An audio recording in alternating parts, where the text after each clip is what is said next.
বন্ধুরা, তো আমি চলে আসলাম আবার আরেকটি নতুন ভিডিও নিয়ে। তো আজকে থেকে আমাদের পাড়ার দুর্গাপূজার প্যান্ডেল শুরু হয়ে যাবে।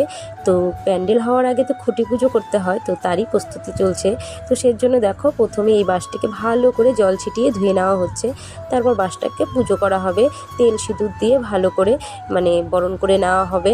আর এখানে একটা লাল কাপড় দিয়ে তীর ধনুক কি বানিয়েছে সেটাকে বেঁধে নেওয়া হচ্ছে, আমি সঠিক জানি না, তো সেটাই হয়তো হবে, তীরধ্বনিকে হয়তো হবে। তারপর দেখো ওখানে পুজো শেষ করে চলে এসেছে, যেখানে বাঁশটাকে গাড়া হবে মাটি খুঁড়ে রাখা হয়েছে সেখানে।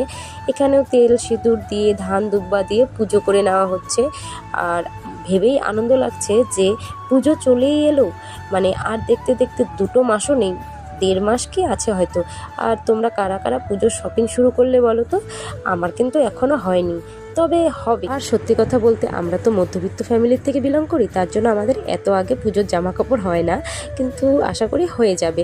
তো তারপর দেখো এখানে আমরা সবাই দাঁড়িয়ে দাঁড়িয়ে পুজোর খুঁটি পুজোটা দেখছিলাম। তারপর দেখো বাঁশটাকে এখানে নিয়ে আসা হলো এবং বাঁশটাকে এখানে সোজা করে দাঁড় করানো হবে, বাঁশটাকে সেট করানো হবে এখানে। আর 5 জন মিলে ধরে বাঁশটাকে বসানো হলো এবং 5 জন মিলে ধরেই বাঁশটাকে সোজা করে দাঁড় করানো হলো। আর এখানে যারা যা ছিল তারা মাটি দিয়ে দিচ্ছে। এবার এখানে পুজো দেওয়া হবে, তো তেল সিঁদুর বাতাসা দিয়ে এখানে পুজো দেওয়া হবে এবং মোম ধূপকাঠিও দেখানো হবে। তো আমার তো ভেবেই আনন্দ লাগছে যে পুজো চলেই এলো, দেখতে দেখতে এই দিনগুলো পার হয়ে যাবে কিভাবে তা বোঝাই যাবে না। তারপরে ফাইনালি পুজো হয়ে গেছে, এবার সবাইকে প্রসাদ হিসাবে লাড্ডু দেওয়া হচ্ছে। তো চলো বন্ধুরা, ভিডিওটা কেমন লাগলো অবশ্যই আমাকে জানিও। ভালো লাগলে একটু চ্যানেলটাকে সাবস্ক্রাইব করে আমার পাশে থেকো। তো দেখো আমাদের বাচ্চাগুলোর হাতেও কিন্তু লাড্ডু আছে, আর এই যে আমার হাতেও লাড্ডু। তো চলো টাটা, বাই বাই।